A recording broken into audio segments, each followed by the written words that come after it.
Okay, I have polycystic kidney and liver disease. It's hereditary. My grandmother died from polycystic kidney disease shortly after my dad was born. That was back in 1910. They weren't really sure what it was at that time. My father had it, and he passed away in 1963 when I was 11 years old. I had a big impact on me. It was very difficult growing up without a dad, and the 3 years that my dad was alive before he died, he was ill. So when I got married and had children, I pretty much decided I did not want my kids to go through that. And after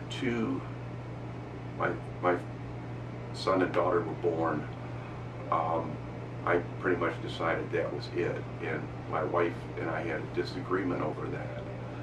So at that point I went in and got tested, and it showed that I had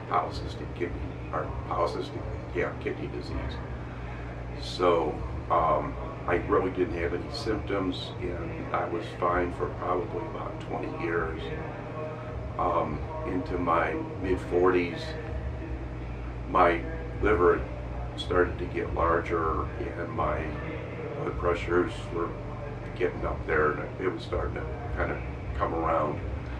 And by the time I hit my 50s, it was definitely, my liver was huge. And that was essentially the reason that I needed the transplant, because my liver got so big it was crowding out my other organs. I was having other problems with circulation and digestive functions and things. So at that point, I was having leg cramps at night.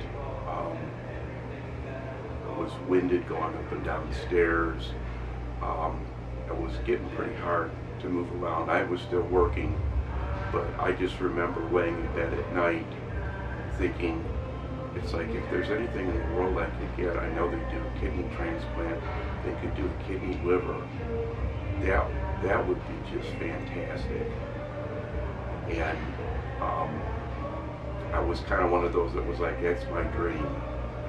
Well, it actually came to be IU Med Center, Dr. Quo.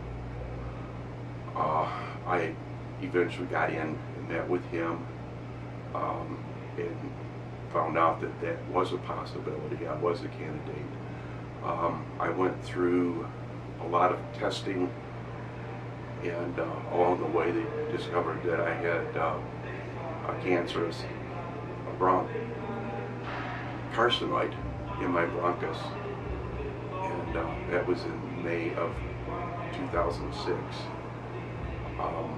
Went in and had that removed. Actually, I went in, they collapsed my airway, almost killed me, and then I had a trach, and once that healed a little bit in a couple of weeks, I went back and they took the carcinoid out. So I had 2 surgeries already and hadn't even started on the transplant.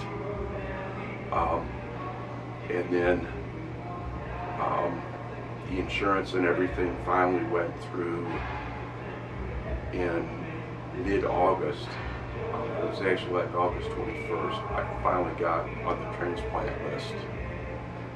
And 3 days later, I was at work. I got called and went down, and they found a match. My MELD score was pretty high, and so I went in and had the transplant. And, so that was 12 years ago. I've never been contacted by my donor family. I've tried to contact them several times. Extremely grateful. For me, the transplant games are my way of giving back, because I've had 12 years of bonus time. So.